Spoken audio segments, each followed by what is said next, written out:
ট্যাংরার Christopher রোডের আবাসনে বহিরাগতদের তাণ্ডব। বুধবার ভোররাতে আবাসনের গেট আটকে রাতভর ফুটবল খেলা চলে বলে অভিযোগ।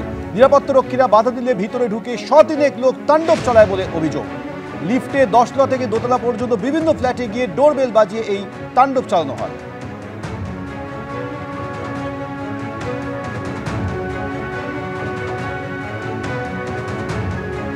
এইভাবে লিফটে 10 তলা থেকে দোতলা পর্যন্ত বিভিন্ন ফ্ল্যাটে গিয়ে ডোরবেল বাজিয়ে দরজায় লাথি মারা হয় বলে অভিযোগ। সিসি ক্যামেরা ধরা পড়েছে সেই ছবি। এই ঘটনাটি ট্যাংরা ক্রিস্টোফার রোডে, যেখানে আবাসনে বহিরাগতরা তাণ্ডব চালায়।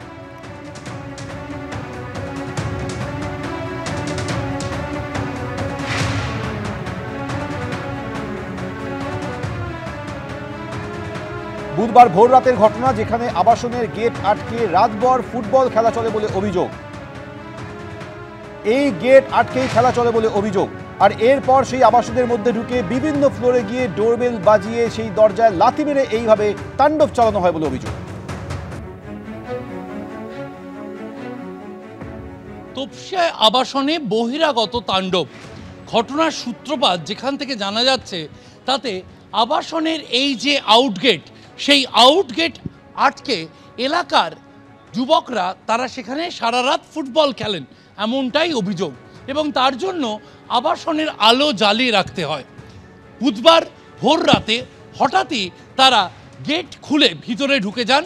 ব্লক 5, এই আবাসনের ব্লক 5-এ ঢুকে সেখানে লিফটে করে 10 তলা পর্যন্ত উঠে প্রত্যেক ফ্লোরে সেখানে তাণ্ডব চালানো হয়েছে, এমনটাই অভিযোগ করছেন আবাসিকরা।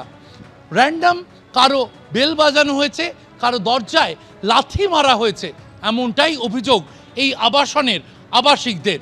এবং তারা যখন মাঝরাতে এই তাণ্ডব চলছে, নিরাপত্তারক্ষীরা তারা থানায় খবর দেন। ট্যাংরা থানায় খবর দেওয়া হয়।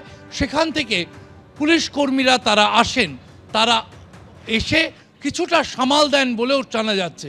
কিন্তু প্রয়োজনীয় ব্যবস্থা যথেষ্ট নেওয়া হয়নি, এমনটাও অভিযোগ উঠে আসছে। তার জেরে বুধবার সন্ধ্যায় এই আবাসনের আবাসিকরা তারা রাস্তা অবরোধ করেন।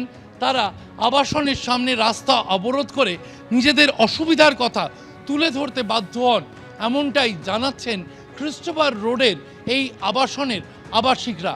তারা বলছেন, গত কয়েক বছর ধরে পাশের পাড়া থেকে কিছু মানুষ তারা এসে নিয়মিত এই আবাসনে তাণ্ডব চালিয়ে যায় এবং তারা নিয়মিত পুলিশের কাছে অভিযোগ জানালেও বড়সড় কোনো ব্যবস্থা নেওয়া হয়নি।